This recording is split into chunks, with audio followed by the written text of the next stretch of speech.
Olá, amigos, aqui é o canal do Zaraba e nesse sábado, um fim de semana de notícias boas para os conservadores. Veja bem, o Marcelo Odebrecht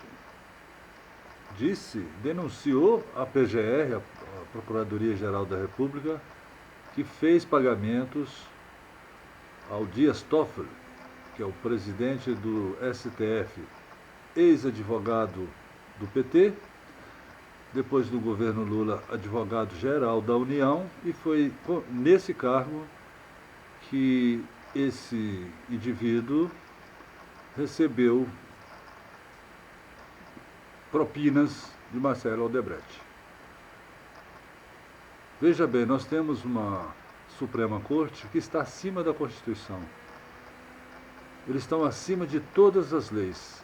Eles podem praticar todos os ilícitos que não há quem os puna. No caso, seria o Senado Federal que julgaria a improbidade e determinaria, inclusive, a própria prisão desses meliantes. Mas o Senado está amarrado porque boa parte dos senadores também estão envolvidos em maracutaias.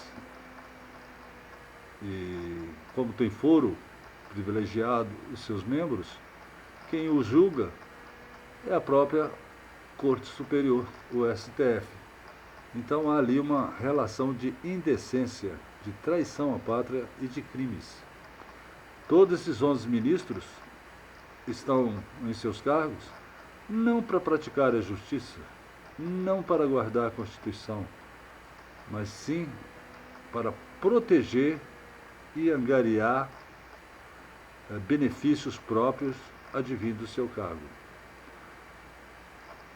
Gilmar Mendes, todos sabem, o soltador geral, segundo, não sou eu que estou dizendo, mas o senador Cajuru abriu a boca mostrando as maracutaias desse ministro. E há pedido de impeachment dele no Senado com provas robustas de crimes, de enriquecimento ilícito. Fachin é um abortista, também petista roxo, comunista roxo, defensor da identidade de gênero nas escolas, da erotização das crianças e por aí vai.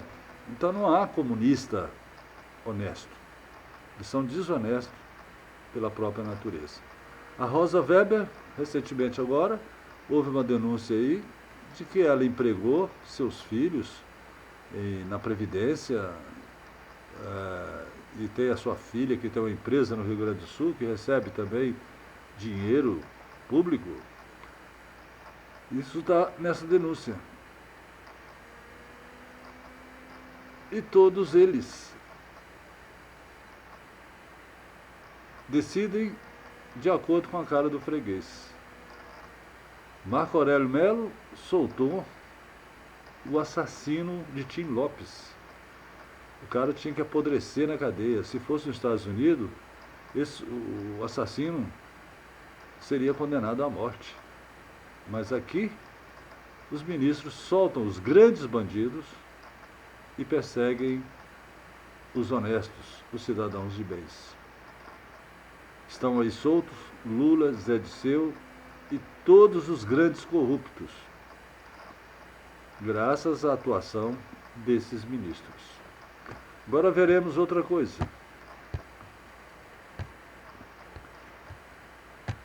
Nessa sexta-feira, empresários ligados ao MBL são presos por lavagem de dinheiro.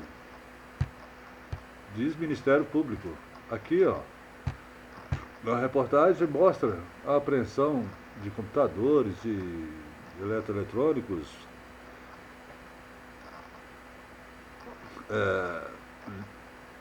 apostilas, documentos, inclusive maconha e cocaína. A polícia não apreendeu essa droga, alegando que é de uso pessoal. Veja bem, como não apreender a droga? Como não prender a esposa que, segundo alega, a droga era de uso da esposa de Marco, como é o nome do meliante, Carlos Augusto de Moraes Alfonso, conhecido pelo pseudônimo de Luciano Ayan nas redes sociais. A esposa dele seria dona das drogas. Tinha cocaína e maconha. Ora, a polícia tinha que inquirir o dono da droga para ir atrás do fornecedor. Mas passou batido isso aí. E esses empresários foram presos porque recebiam doações de formas suspeitas. E também a Receita Federal estima que esses empresários, inclusive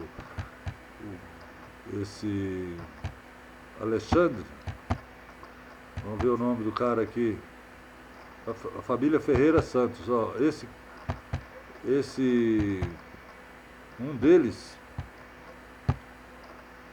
vamos ver aqui o nome dele,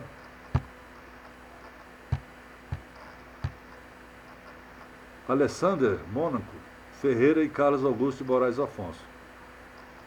Esse Alessander, toda a família dele está envolvida em aquisição de empresas e essas empresas deveriam ao fisco nada menos que 400 milhões de dólares, conforme divulgou o Ministério Público de São Paulo.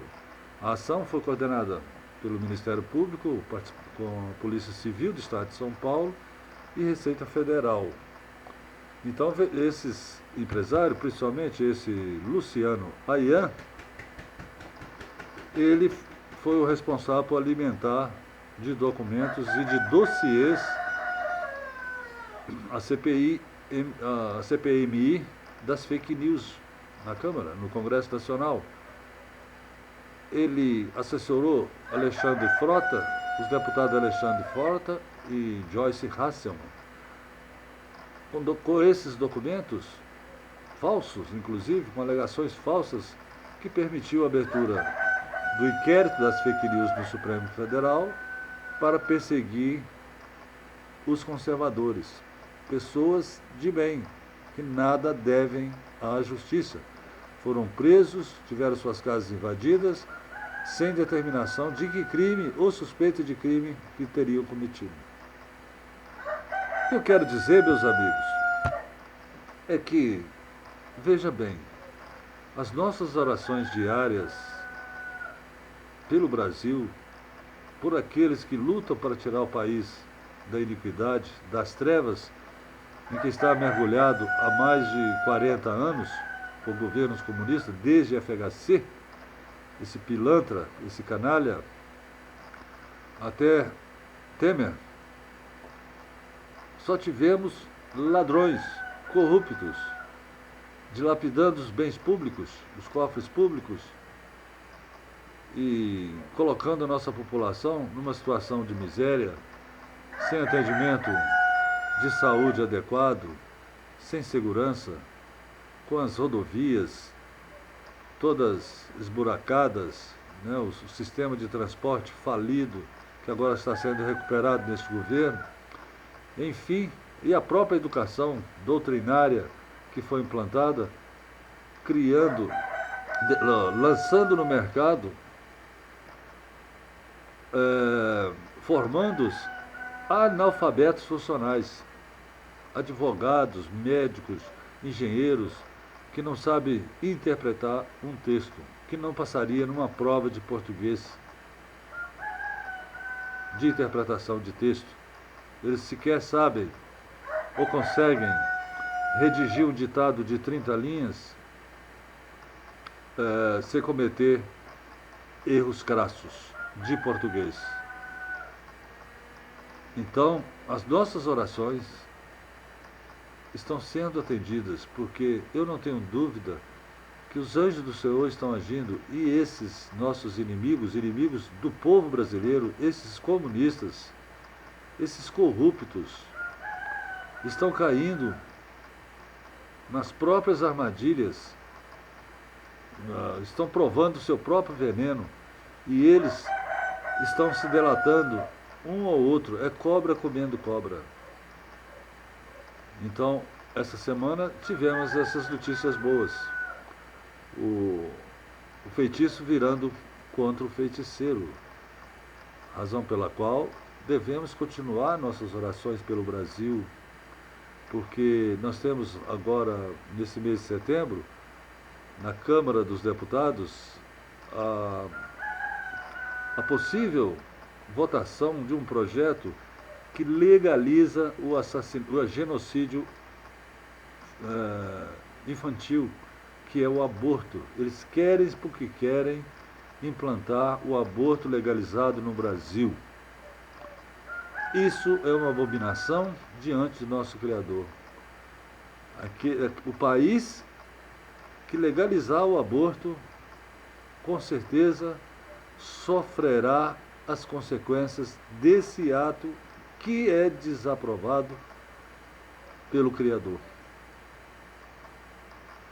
E esse país que abrir essa porta para os infernos vai sofrer, terá sofrimento, sua população vai sofrer pestes, acidentes colossais e com a sua própria escravização, violência e tudo mais. Daquele Congresso Nacional nada se espera de bom, porque a maioria é comunista. Razão pela qual eu o chamo de caixa de Pandora. Dali só sai desgraça para o povo brasileiro. E nós temos aí a Suprema Corte, que é a Casa dos Horrores, que referenda todas essas grandes canalices praticadas por esses corruptos que estão empolerados no Congresso Nacional, que foram eleitos e receberam votos. Essas pessoas que votaram nesses parlamentares, nesse tipo de gente, tem que colocar a mão na consciência e aprender que não se pode votar em comunistas. Eles se disfarçam em partidos que não levam o nome do comunismo e do socialismo. Eles se disfarçam para enganar o bobo com a casca do ovo.